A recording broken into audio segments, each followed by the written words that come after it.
Hi, and thanks for logging on to the daily DVAR HALACHA. And here's a brand new HALACHA for you, and it's for Thursday, July 2nd, 10th day of TAMUZ. Now, today we're going to discuss when you have a Friday night minyan that's a temporary arrangement.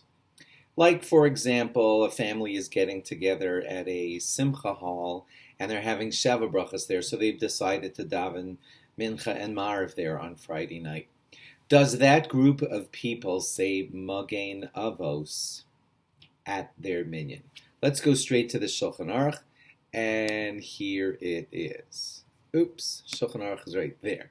Ein omim bracha me'ein sheva bebeis chasanim va'avelim.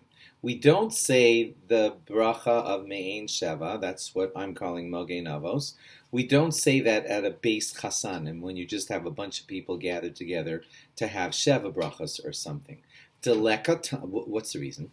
Deleka taimatim achrin lavo shehihu nizokin. We had told you yesterday that one of the reasons for saying Magen Avos is because a lot of people gather in the shul.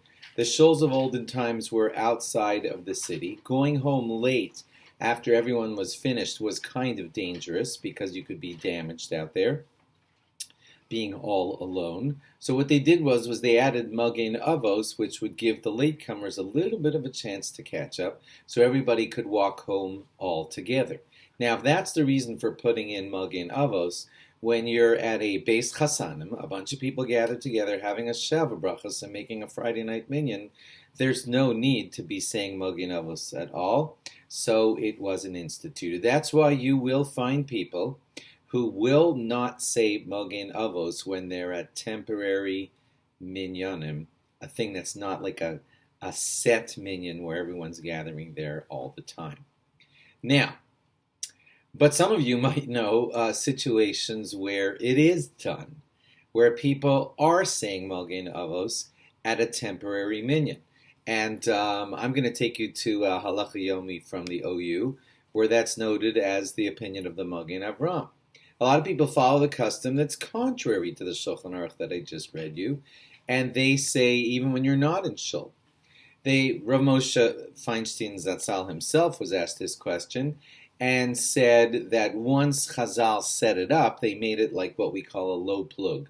Across all situations, say Magen Avos. We don't take away the custom, we leave it in force in all shuls.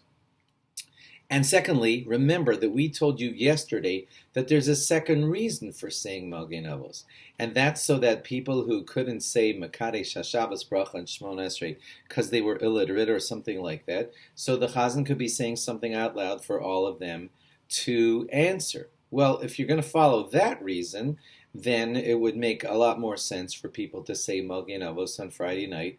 For those people, they're not latecomers, they're just people, and they might be in your temporary minyan too, who can't say Shmon Esrei, couldn't say Mekadesh HaShabbos, and the Chazan should say the bracha for them. So what you're seeing here today, I'm sorry that I'm not reaching a conclusion for you, but I'm showing you both sides of the coin. The Shulchan Aruch says that you should say Magen Avos only in a permanent minyan, because that's the only place where danger was ever considered and instituted as a plan.